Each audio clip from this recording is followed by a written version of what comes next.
بسم اللہ الرحمن الرحیم۔ یا وہاب، بہت ہی اس کی برکتیں ہیں یار، یہ اس میں پاک ہے۔ یا وہاب، فکر و فاقہ میں مبتلا کوئی ہو، اس اسم کو پڑھے، لکھ کر اپنے پاس رکھے، اللہ تعالیٰ اس کو اتنا دیتا ہے کہ حیران رہ جائے گا۔ اگر نماز چاشت کے بعد بھی سجدے میں 7 بار کہے، اللہ تعالیٰ خلقت سے بے پرواہ کر دیتا ہے۔ اگر کوئی حاجت اہم ہو، کوئی خاص حاجت آئے، کوئی پریشانی ایسی ہو یا کوئی خاص، تو آدھی رات کو وضو کرے، 3 بار سجدہ کرے، ہر سجدے میں 100 بار یا وہابو یا وہابو پڑھے۔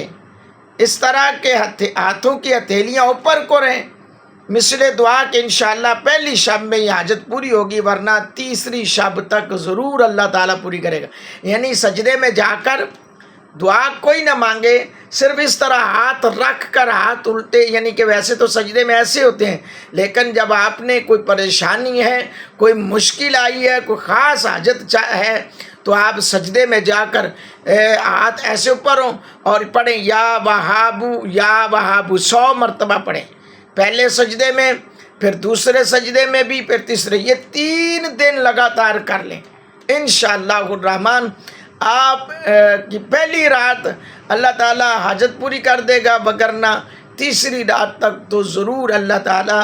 اپنے اس اسم پاک کے توسل سے پوری کرے گا۔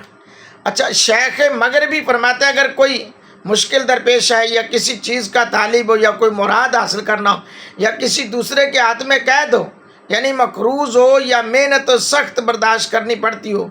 رزق میں تنگی ہو، طلب رائے حقیقت ہو، یا دنیا کا مال حاصل کرنا مقصد ہو،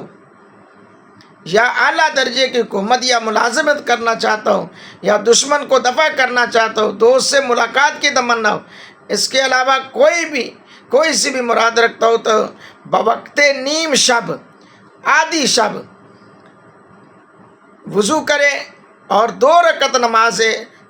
قضائے حاجت پڑھے۔ شب جمعہ ہو تو بہتر مسجد میں یا خانہ خلوت میں عمل کو کرنا چاہیے۔ بعد نماز سر کو ننگا کر کے دستے بدعا 100 مرتبہ یا وہاب کہے، سر ننگا کر کے دستے بدعا 100 مرتبہ یا وہاب پڑھے، یعنی کہ آدھی رات کو اٹھ کر وضو کرے، 2 رکعت نماز حاجت پڑھے، اور یا جمعے کی شب ہو یعنی جمعرات ہو، تو پھر تو مدینہ ہے۔ انشاءاللہ الرحمن اللہ تعالیٰ اپنے اسم پاک کے توسل سے مشکلیں آسان کر دے گا۔